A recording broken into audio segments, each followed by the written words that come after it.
Good morning, students. Today we will continue with the chapter depreciation. We will do methods of depreciation today. I told you there are only two methods in our course and explained you practically both the methods yesterday. Now let's do the meaning of both the methods. First is fixed installment method. This method is also known as original cost method, as under this method depreciation is charged at a fixed percentage on the original cost of the assets. The amount of depreciation remains equal from year to year, and as such the method is also known as equal installment method or straight line method. The second method is diminishing balance method.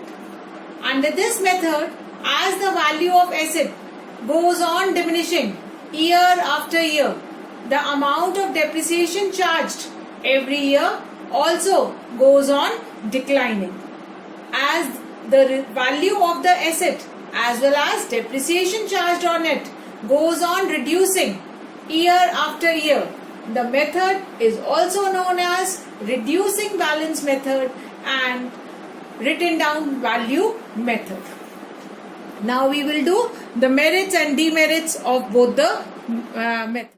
Now we will do the merits, that is the advantages of fixed installment method. The first advantage of fixed installment method is simplicity. Calculation of depreciation under this method is very simple and it is very popular method. Second is equality of depreciation burden. Under this method, equal amount of depreciation is debited to the profit and loss account of each year. Hence, the burden of depreciation on each year's net profit is equal. Third advantage is asset can be completely written off.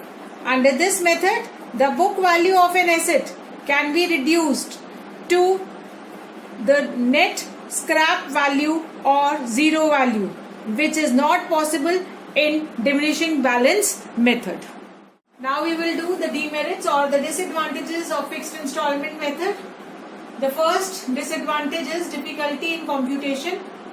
When there are different machines having different lifespans, the calculation of depreciation becomes difficult because depreciation on each machine will have to be calculated separately.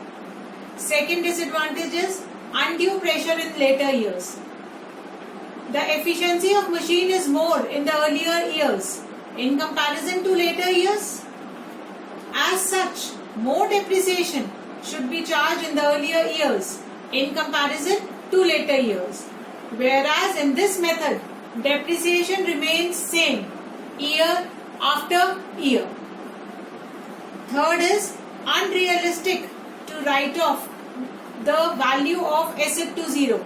Sometimes even after the value of an asset is reduced to zero in the books, it continues to be used in the business in actual practice. Now we will do the merits or the advantages of written down value method. So first advantage is easy calculations. It is easy to calculate the depreciation under this method. Even if some new assets are purchased year after year, different assets are grouped for the purpose of providing depreciation. Second advantage is no undue pressure in later years. The efficiency of the machine is more in the earlier years than in later years. Hence, depreciation in first few years should be more in comparison to later years, and this is only done in this method. Third advantage is balance of asset is never written off to zero. This method ensures that the asset is never reduced to zero, so that some depreciation, however small, is debited to profit and loss account so long as the asset remains in use. Now we will do the demerits of this method. Disadvantages or demerits of written down value method. The first demerit is asset cannot be completely written off. Under this method, the value of an asset, even if it becomes obsolete and useless, cannot be reduced to zero. Second disadvantage is difficulty in determining the rate of depreciation. Under this method, the rate of providing depreciation cannot be easily decided. The rate is generally kept higher because it takes a very long time to write an asset down to its scrap value. Now we will do the differences between fixed installment method and written down value method.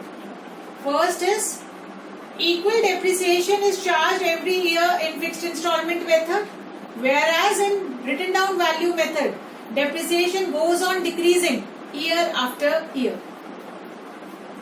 In fixed installment method, the depreciation is charged on the original cost of the asset, whereas in written down value method, depreciation is charged on the reducing balance of the asset.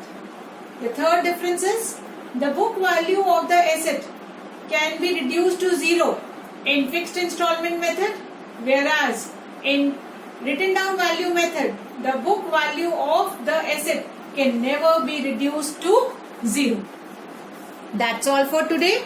Now we will do the practical questions of this chapter in the next class. Thank you. Please revise the theory which I have explained you.